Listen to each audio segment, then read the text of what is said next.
Hello students, welcome to Kumar institute. My name is Rahul Kumar. आज हम discuss करेंगे मैथ्स की एक्सरसाइज 3.5 क्रॉस मल्टीप्लिकेशन मेथड। देखिए, ये आपका cross multiplication method last method है अलजेब्रिक मेथड्स में। अलजेब्रिक मेथड्स में आपके 3 मेथड्स है, elimination, substitution and cross multiplication. तो आज हम डिस्कस करेंगे कौन से मेथड को, क्रॉस मल्टीप्लिकेशन मेथड को। तो देखिए, एक हम एक्सरसाइज का क्वेश्चन उठाते हैं। पहले चलिए क्वेश्चन नंबर फर्स्ट से ही स्टार्ट करते हैं। क्वेश्चन नंबर फर्स्ट में क्या लिखा है, which of the following pair of linear equations has unique solution. सबसे पहले तो हमें ये आइडेंटिफाई करना पड़ेगा unique solution, no solution, infinite many solution. देखिए, जो हम सॉल्यूशन फाइंड आउट कर सकते हैं वो सिर्फ कर सकते हैं किसका, यूनिक का। जिस भी इक्वेशंस के पास क्या हो, यूनिक सॉल्यूशन हो। अगर उसके पास मैनी सॉल्यूशन या नो सॉल्यूशन होते हैं तो हम उसका क्या कहते हैं, सॉल्यूशन फाइंड आउट नहीं कर सकते, मीनिंग एक्स वाई की वैल्यू फाइंड आउट नहीं कर सकते।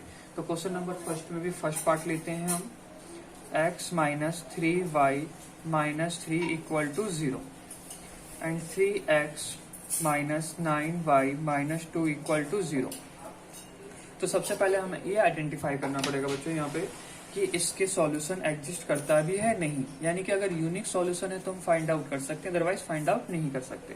तो उसके लिए क्या करते हैं, देखिए 1/3, ये क्या हो गया -3/-9, और ये क्या हो गया -3/2। तो देखिए यहाँ पे क्या हो गया, दिस इज 1/3, तो ये भी कैंसिल होके क्या हो गया 1/3, और ये हो गया -3/2। देखिए ये तो नॉट इक्वल और ये इक्वल है। अब बताइए ये सिचुएशन आखिरकार किस चीज को रिप्रेजेंट करती है। देखिए, अगर आपको मैं हल्का सा इंट्रो दे रहा हूँ दोबारा से, अगर एक इक्वेशन है a1x plus b1y plus c1 equal to 0 and a2x plus b2y plus c2 equal to 0, तो a1 divided by a2 equal to not equal to b1 divided by b2। तो इसे कहते थे हम वन सॉल्यूशन, यानी कि इसमें क्या होता था, वन सॉल्यूशन, जिसे क्या कहते थे, इंटरसेक्टिंग लाइन। ये था आपका फर्स्ट पॉइंट। अब सेकंड पॉइंट समझिए, a1 equal to a2 and b1 equal to b2 and not equal to c1/c2। तो ये होती थी आपकी पैरेलल लाइंस, इसका मतलब होता था नो सॉल्यूशन।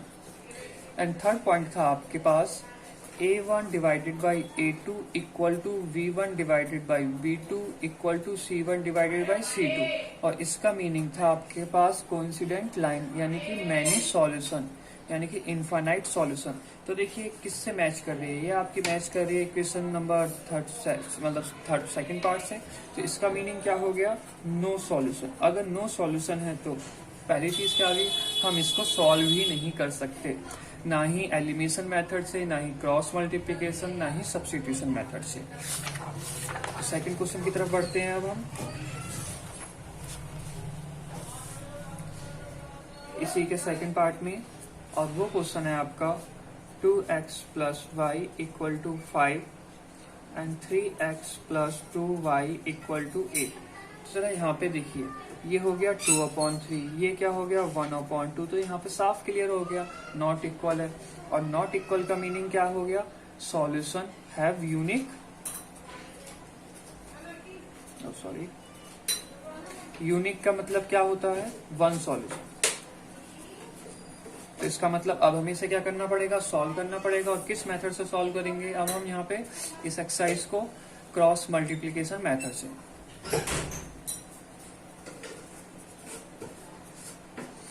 कौन से मेथड से कहा गया है, क्रॉस मल्टीप्लिकेशन मेथड। अब देखिए, क्रॉस मल्टीप्लिकेशन मेथड से सॉल्व करने में सबसे खास बात क्या रहेगी, सबसे पहले तो इक्वल टू की इस तरफ राइट हैंड साइड आपकी कोई भी डिजिट्स नहीं होनी चाहिए, सारी डिजिट्स या टर्म्स किस तरफ होनी चाहिए, इक्वल टू के लेफ्ट हैंड साइड। तो हम इसे कैसे लिखेंगे, 2x plus y minus 5 equal to 0, 3x plus 2y minus 8 equal to 0। अब देखिए इस मेथड की स्टेप्स क्या है, इस मेथड की स्टेप्स है, सबसे पहले आप लिखिए x, y एंड 1। अब इसके बाद क्या करना है, देखिए हम यहाँ से स्टार्ट करते हैं कोफिशिएंट ऑफ y से। कोफिशिएंट ऑफ y क्या है 1, दूसरे में क्या है 2, तो यहाँ लिखिए 1 और यहाँ लिखिए 2। फिर इस तरफ आइए, क्या है -5 -8, फिर दोबारा से 2 3 एंड फिर हम किस पे आगे 1 2। मीनिंग क्या है, जहां से हमने स्टार्ट करा वहां पे ही हमको क्या करना है, खत्म करना है। लेकिन एक चीज याद रखिएगा, ये लिखिए किस तरह से गए, आपने ध्यान दिया होगा XYZ लिखा, उसका बिल्कुल नीचे नहीं लिखा, थोड़ा सा लेफ्ट हैंड साइड, किस टर्म से, y से। जहां से स्टार्ट हुआ होगा आपका वहीं खत्म होगा, और स्टार्ट कहां से होगा, y टर्म से होगा। बच्चों स्टेप्स है स्पेसिफाई सॉल्व करने के लिए, तो आपको यही पैटर्न फॉलो करना पड़ेगा। किस मेथड्स के लिए, क्रॉस मल्टीप्लीकेशन मेथड के लिए। तो देखिए इस तरह से लिखने के बाद 1 2 -5 -8 एंड 3 2 3 2 3 1 2 1 2। अब देखिए क्या करा जाता है, इसके बाद x लिखिए और इसका मल्टीप्लाई करिए इससे, तो कितना हो गया 1 इंटू, अभी प्रॉपर करके दिखा रहे हैं, बाद में हम आपको डायरेक्ट करेंगे बच्चों, ध्यान रखना। ये हो गया माइनस का साइन लगेगा, 2 इंटू इसका मल्टीप्लाई इससे, क्या हो गया -5, फिर इक्वल टू y 5 इंटू 3, यानी कि टॉप टू बॉटम ही आएगा, वो भी क्रॉस में, तो -5 इंटू 3, फिर माइनस, फिर क्या रहेगा -8 इंटू 2, फिर इक्वल टू 1 अपॉन, ये हो गया, फिर 1/2 का मल्टीप्लाई 2 से, 2 इंटू 2 माइनस एंड 3 इंटू 1। तो देखिए ये थी स्टेप्स इसकी। अब अगर आपसे कहा जाए तो बस यही है इसमें, इसके बाद कोई भी प्रॉब्लम नहीं आएगी आपको। देखिए कैसे नहीं आएगी, x इक्वल टू लिखिए डिवाइड बाई, कितना हो गया, दिस इज -8, ये कितना हो गया +10 इक्वल टू, और ये क्या हो गया आपका y अपॉन -15 और माइनस, देखिए इसका मल्टीप्लाई करेंगे -16 हो जाएगा, और -16 माइनस +16 इक्वल टू, और ये क्या हो गया 1/4 -3। अब देखिए इसको क्या करते हैं हम, x अपॉन, ये हो गया 2, this is y upon 1 and 1/1। अब देखिए क्या करा क्या जाएगा, आपको एक बार इस वाले टर्म्स को किसके इक्वल रखना है, इस वाले के टर्म्स को, और y वाले टर्म्स को ऑलवेज किसके इक्वल रखना है, 1 के। यहाँ पे जो भी डिजिट्स आएंगे आप वही काम करोगे नाउ। तो x upon 2 equal to 1/1 and y upon 1 equal to 1/1। तो यहाँ से देखिए x की वैल्यू कितनी फाइंड आउट होगी, 2 फाइंड आउट होगी, और यहाँ से x की वैल्यू कितनी फाइंड आउट होगी, 1। तो देखिए आंसर क्या आ गया आपके, यूनिक सॉल्यूशन था, उसके बाद x की वैल्यू 2 आ गई और y की वैल्यू क्या आ गई, 1 आ गई। ये था आपका क्रॉस मल्टीप्लीकेशन मेथड। ऐसा नहीं है कि ये काफी टफ मेथड है, काफी सही मेथड है, अच्छा मेथड है। देखिए मैं आपको दोबारा बोल रहा हूँ, सिर्फ क्रॉस मल्टीप्लाई होंगे और लिखा हमेशा जाएगा y के कोफिशिएंट से ही। अगर आप x और ये पहले टर्म्स लिखोगे तो आपका क्वेश्चन क्या हो जाएगा, गलत हो जाएगा, सॉल्यूशन बिल्कुल भी मैच नहीं करेगा। अब चलिए इसके बाद नेक्स्ट क्वेश्चन को देखते हैं। सबसे पहले तो क्वेश्चन नंबर इसी के थर्ड पार्ट को, और हम क्या चेक करेंगे कि सॉल्यूशन एग्जिस्ट करता है या नहीं करता। हमारी मेन प्रायोरिटी यही रहेगी। तो देखिए क्या है, 3x - 5y इक्वल टू 20, और ये क्या हो गया 6x - 10y इक्वल टू 40। तो देखिए यहाँ क्या हो गया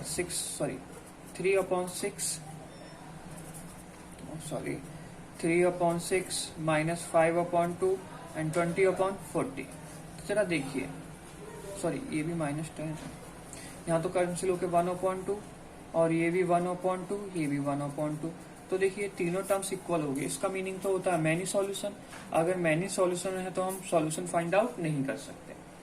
तो हम थर्ड क्वेश्चन पे बस इतना ही लिखेंगे, this equations have a many solution. Infinite many solution बोलिए या मैनी सॉल्यूशन बोलिए, बात एक है। क्वेश्चन नंबर 4 की तरफ बढ़ते हैं। इसमें क्या है, x - 3y - 7। और याद रखिएगा जब भी क्रॉस मल्टीप्लीकेशन सॉल्व करोगे तो इक्वल टू के राइट हैंड साइड आपका कोई भी डिजिट्स नहीं होनी चाहिए, सारी डिजिट्स किधर होनी चाहिए, लेफ्ट हैंड साइड, या टर्म्स भी सब left hand side. Equal to 0 and 3x - 3y - 15 equal to 0। तो जरा यहाँ देखिए, ये तो 1/3 और -3 तो देखिए आगे चेक करने की जरूरत ही नहीं है, क्योंकि ये क्या हो गया 1/3, ये क्या हो गया 1।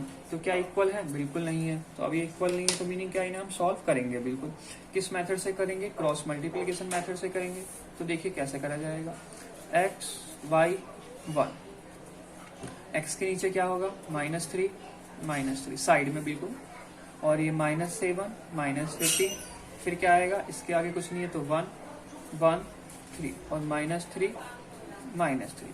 देखिए x डिवाइड में 3 से -3 का मल्टीप्लाई करिए -15 में, सेम यहाँ पे कितना हो गया 45। अब डायरेक्ट हम 45 लिख रहे हैं, माइनस इसका मल्टीप्लाई इससे करिए, कितना हो गया 25 y अपॉन 7 का मल्टीप्लाई 3 से करिए -21। तो उसके बाद -15 का मल्टीप्लाई 1 से, माइनस के साथ -15 तो कितना हो गया +15 इक्वल टू 1 अपॉन 1 का मल्टीप्लाई -3 से -3 माइनस ये कितना हो गया -9 तो क्या हो गया +9। तो देखिए यहाँ से x अपॉन कितना हो गया 4 to 24 हो गया इक्वल टू y अपॉन कितना हो गया, ये हो गया आपका -6 और इक्वल टू 1/6। हाँ जी। अब देखिए आपको जो सिंपल टर्म्स बोला था, क्या बोला था कि x को इक्वल रखिए इस कांस्टेंट टर्म्स के, y को भी इक्वल रखिए इस कांस्टेंट टर्म के। तो देखिए क्या होगा, तो x अपॉन 24 इक्वल टू 1/6। तो x की वैल्यू क्या होगी 24/6, तो x की वैल्यू होगी आपकी 4। उसके बाद y अपॉन -6 इक्वल टू 1/6, तो 6 से 6 कैंसिल हो गया, माइनस इस तरफ गया, तो y की वैल्यू क्या होगी -1। तो देखिए ये आपके सॉल्यूशन आगे कौन से क्वेश्चंस के, क्वेश्चन नंबर 4 के। x की वैल्यू कितनी आई है आपकी 4 आई है, y की वैल्यू कितनी आई है -1 आई है। तो यहाँ पे क्या हो जाता है, क्वेश्चन नंबर फर्स्ट कंप्लीट होता है। तो इसके बाद हम स्टार्ट करते हैं क्वेश्चन नंबर सेकंड की तरफ।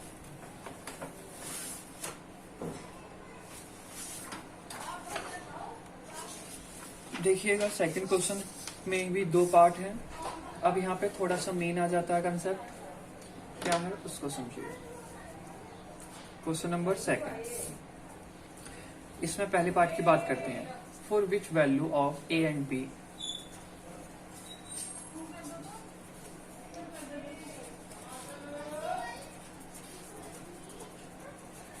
for which value of a and b does the following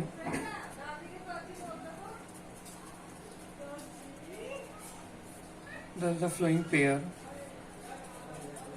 of linear equation have an infinite number of solutions। यानी कि a और b की वैल्यू क्या होगी जिससे कि हमारे पास क्या रहे, इनफाइनाइट सॉल्यूशंस रहे। तो पहले देखिए इक्वेशंस क्या है, 2x plus 3y equal to 7 और क्या है a minus b x plus a plus b y equal to 3a plus b minus 2। देखिए आपको पता है इनफाइनाइट मैनी सॉल्यूशंस की कंडीशंस क्या आती, हर एक कोफिशिएंट इक्वेशन फर्स्ट का और सेकंड का क्या रहेगा इक्वल। तो 2 अपॉन क्या हो गया a minus b equal to 3 upon क्या हो गया a plus b equal to 7 upon क्या हो गया 3a प्लस बी माइनस 2। अब आपको इनसे 2 इक्वेशन फॉर्म करनी होगी और उसके बाद क्या निकालना होगा a और b की वैल्यू।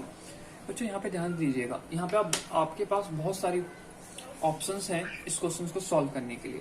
पहली चीज ये तो आपको साफ साफ दिख रहा है, ये इसके इक्वल होगा, ये इसके इक्वल होगा। चलिए सिंपल लीजिए, ज्यादा ऑप्शंस की बात नहीं करते, बाकी डिटेल क्लास में बात कर लेंगे। देखिए क्या करते हैं, ये 2 इक्वेशंस आपको इक्वल दिख रही हैं, बिल्कुल है, तो आप इनको इक्वल रखिए। तो इन्हें इक्वल रखने से क्या हो जाएगा 2 अपॉन a माइनस बी और इक्वल है भी बच्चों 3 अपॉन a प्लस बी। तो देखिए क्रॉस मल्टीप्लाई करिए, क्या हो गया 2a plus 2b equal to 3a minus 3b। अब यहाँ से देखिएगा 2a इस तरफ चला गया तो ये क्या फॉर्म हो गया सिंपली a, और ये b निगेटिव का है, ये b इस तरफ ही आ गया, चलिए कोई नहीं इस तरफ ही ले आते हैं, तो -5b इक्वल टू 0, यानी कि a minus 5b equal to 0 equation बन गई आपकी फर्स्ट। अब इसके बाद इन दोनों टर्म्स को आप इक्वल कर सकते हैं क्योंकि इक्वल है ये। अब इन दोनों टर्म्स को हमने इक्वल ले लिया, तो 3 upon a plus b equal to 7 upon 3a plus b minus 2। इस तरह ध्यान से देखिए, यहाँ पे क्रॉस मल्टीप्लाई करेंगे, इसमें करेंगे तो कितना हो जाएगा 7a प्लस 7b, इसमें कितना हो जाएगा 9a प्लस 3b माइनस 6। 7 इस तरफ गया तो क्या बचा 2a। इसके बाद 7 भी इस तरफ गया तो क्या बचेगा माइनस का हो जाएगा, और तो माइनस का 4b और -6 इक्वल टू 0। यहाँ से भी आप 2 कॉमन ले लीजिए और डिवाइड, कोई फर्क नहीं पड़ेगा। तो a minus 2b minus 3 equal to 0। ये इक्वेशन कौन सी फॉर्म होगी आपकी? आप इसे चलिए और इजी भी लिख सकते हैं, minus a minus 2b equal to 3, equation second. This is equation first and this is equation second. अब बताइए, आपको ए और बी की वैल्यू फाइंड आउट करनी थी। जरा यहाँ पे देखिए, क्वेश्चन बहुत लेंथी है लेकिन बहुत मेन क्वेश्चन है। क्यों मेन क्वेश्चन है? यहाँ पे कहा गया है कि हमें ए और बी की वैल्यू बतानी है कि सॉल्यूशन क्या हो, मैनी हो, और मैनी की कंडीशन थी इक्वल होना। उसके बाद हमने यहाँ से 2 इक्वेशन फॉर्म करी। अब इन 2 इक्वेशन को हम क्या करेंगे, सॉल्व। लेकिन यहाँ पे हमारी चॉइस है कि हम एलिमिनेशन मेथड से सॉल्व करें, क्रॉस मल्टीप्लिकेशन से करें, वो भी आपने देख लिया है, सॉरी, या सब्स्टिट्यूशन या हम सब्स्टिट्यूशन मेथड से सॉल्व करें। तो मैं आपसे ये कह रहा हूँ बच्चों, देखिए, जब अगर आपको एग्जाम में नहीं कहा जाता तो सबसे इजी मेथड होता है आपका एलिमिनेशन मेथड। सबसे इजी मेथड कौन सा होता है? एलिमिनेशन मेथड होता है। उसके बाद होता है आपका सब्स्टिट्यूशन मेथड, और देन होता है आपका क्रॉस मल्टीप्लिकेशन मेथड। जब स्पेसिफाई नहीं है तो हम किससे करेंगे? ऑलवेज एलिमिनेशन मेथड से। देखिए, ए है, इसमें भी ए है, सिंपली क्या हो गया, फर्स्ट माइनस सेकंड कर दीजिए इक्वेशंस को। तो a minus 5b equal to 0। तो ये क्या हो गया, a minus 2b equal two plus 3। तो सेपरेट करने से साइन चेंज हो गया, तो ये तो a कैंसिल हो गया। तो बताइए कितना हो गया, -3b, और ये -3। तो आपके पास सिंपली b की वैल्यू कितनी आ गई, 1 आ गई। अब इस b की वैल्यू को अगर आप इसी इक्वेशन में पुट करते हैं तो यहाँ पे क्या है, इक्वेशन फर्स्ट में a इक्वल टू है 5b, तो a की वैल्यू कितनी हो जाएगी आपके पास, 5।